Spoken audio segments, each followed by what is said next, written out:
Já, hún hingað komin hún Freydís Jóna Freystinsdóttir sem dósent í félagsráðgjöf við háskólann. Hún var ástæðumörgum að tala á þjóðarspegli og hennar erindi var kvenmorð. Já. Freydís, hvað? Ég held að allir viti svona sirka hvað en ekki öruggar að vita bara hvað kvenmorð. Já, bara byrja á að skilgreina það. Já. Kvenmorð þegar að kona drepin og það má rekja það til þess að hún sé kona. Já.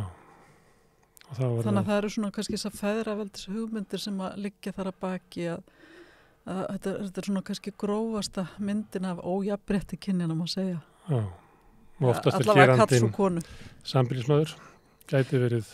Já, getur verið sambýlismaður, fyrrverandi sambýlismaður, getur verið sonur, kærasti, jafnvel sonur. Og svo náttúrulega til svona svo kvöldu heiðursmorð líka þar einmitt getur verið bróðir eða faðir eða ef konan hefur ekki hlýtt fyrirmælum. Má ég spyrja, af hverju vildur þú skoða þetta? Já, það eiginlega bara, þetta kemur til þannig að ég fer inn í svona evrópskt net, það sem verður að skoða, sem að fjallar eiginlega kvenmorð eða femicide og í kjölfara því að þegar ég að vinna í þessu neti þá hef ég svona kveiknar hjá mér áhuga að skoða þetta hér á landi. Skoða kvenmorð og svo ég framhalda því hlut barna í þessum málum.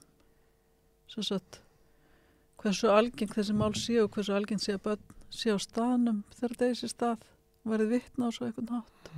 Og hvað verður þá fólkið? Hvað varst að skoða? Nei, ég var meira að skoða sem sagt bara tíðnin, já, hver aðdragandinn, hver eru félagslegar aðstæður þessara mála, hvað það sem að gerast þarna? Og að hverju komstu? Já, ég hef komist að ýmsu í sambandi við þetta og svona kannski sumt komið óvart en annað ekki. Þetta eru, ef við horfum á mæður sem hafa látist af völdum ofbeldis, þá þetta á 35 ára tímabili 8 mæður og 14 börn sem að þær áttu og þannig að þessi börn verða náttúrulega þá svona óbeinir þolendur. Og ef við horfum á gerendur og þolendur þá það svona gerendur sem eru meðalaldurinn eiginlega svo sami hjá mæðrunum og gerendunum 29 ár. Það bara meðaltal, það er ekki alltaf fólk á sama aldri gerendur og þolandi í málunum. Nei, og meðalaldur barna var 9 ár.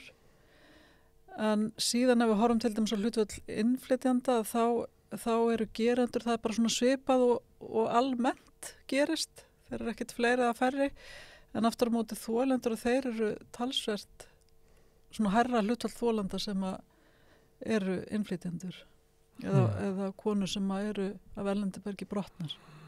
Það er nú margir til þess að draga ályktun að svona vera kona og svo innflytjandi að þá ertu í meiri hættu.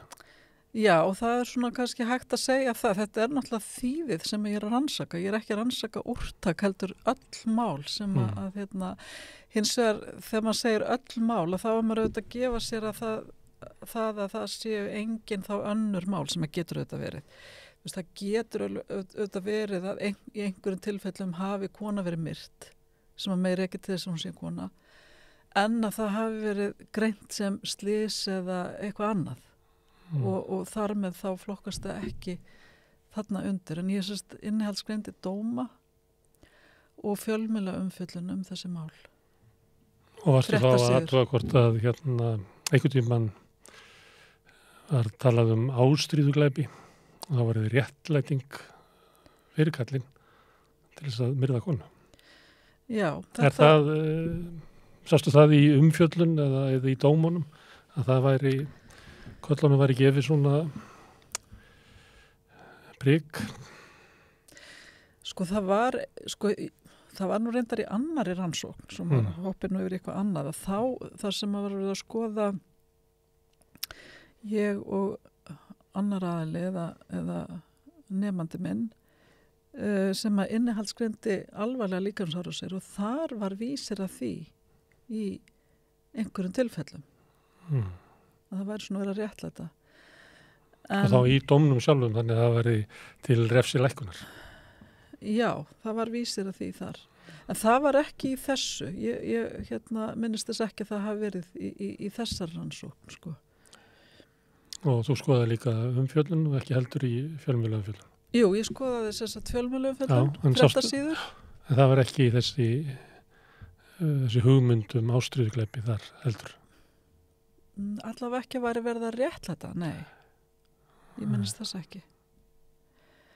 En já. Fleira sem viljum skoða í samband við þetta. Já. Sko þetta með ástríðuglæpi, það náttúrulega, sko, það er auðvitað, það er hægt að horfa það annars vegar þannig að ástríðuglæpi feli í sér þessa réttlætingu, en það er líka hægt að skoða bara út frá því að þetta sé samband sem er annarkvort rómatísks eða kynferðiseðlis eða hvoru tveggja, eða eitthvað sem að tengist því. Það getur jafnvel verið einhver annar aðali myrtur sem að er vitni í máli milli tveggja aðila þar sem upp hefur komið einhvers konar vandi. Það er líka til. Ég spurði það því að þú talar svona feðraveldis skilgreiningar og þá þetta væri svona réttlætingu feðraveldisins á þessum glæpum. Já, en það er ekki að merkja að það hefur dáið ykkur starf út í sögunni.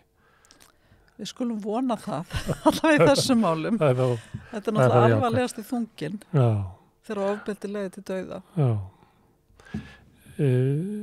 Þú sagðir að þetta eru bara 8 mál sem eru á 35 árum. Ég hefði haldið verið lengur. Já, 8 mæður, já. En það er ekki þar með 8 konur? Nei, það eru fleiri. Já. En þarna í þessar rannsóknar er að skoða mæður sérstaklega. Já. Já, maður getur verið að rifjað upp í huganum sko, það sem að konur eru myrta fyrir að vera konur, en það voru ekki mæður. Þannig að þess vegna fannst mér kannski þessi tala svona lág. Sko. Já. En á hverju vildur þú skoða mæður sérstaklega? Út af börnunum? Já, ég vildi gera það. Ég var búin að skoða hitt áður, konur yfirleitt. Þarna vildi ég einblína á mæður og börn þeirra. Þar hefði verið aðstæðanum og svo framvegis. Og það kemur í ljós að það er 40% af þessum börnum er á staðnum þegar móður þeirra myrt. Og og það er mjög óljóst í gögnunum hvort þau hafa verið sofandi eða hvað hafa verið hver þeirra staða var þegar stundu voruð í sama herbyggi, stundu voruð einhverstaðar annars þar inn á heimilinu. En það er náttúrulega, þau hafa orðið vitni að þessu einhvern hátt, heyrt móður sína öskra eða séð afleiðingarnar, séð blóð, brotinglös og svo framvegis, lögreglu koma eða eitthvað slíkt.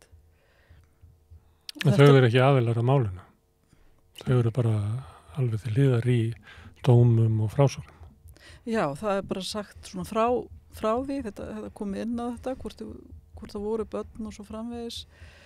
Og því miður þá náttúrulega eru mjög takmarkar upplýsingar þarna en við vitum ekki í raun og veru hvaða svona stuðning eða þjónustu þau fengu í kjölfari því það er náttúrulega erlendar að svona sína það að börn missa yfirleitt missa yfirleitt föðisunum leið og missa móður sína. Föðurinn í fangilsi. Já, því hann fer annarkvort í fangilsi eða þá myrði sjálfa svo eftir sem er meira hægt á ef skotvopn eru notuð til dæmis og í þessu eina máli þar sem skotvopn voru notuð að þá myrti mitt faðurinn sjálfa sig eða myrti sig og eftir fram til sjálf sig í kjölfarið á eftir að hann myrti konuna sína þannig að þannig að það þannig að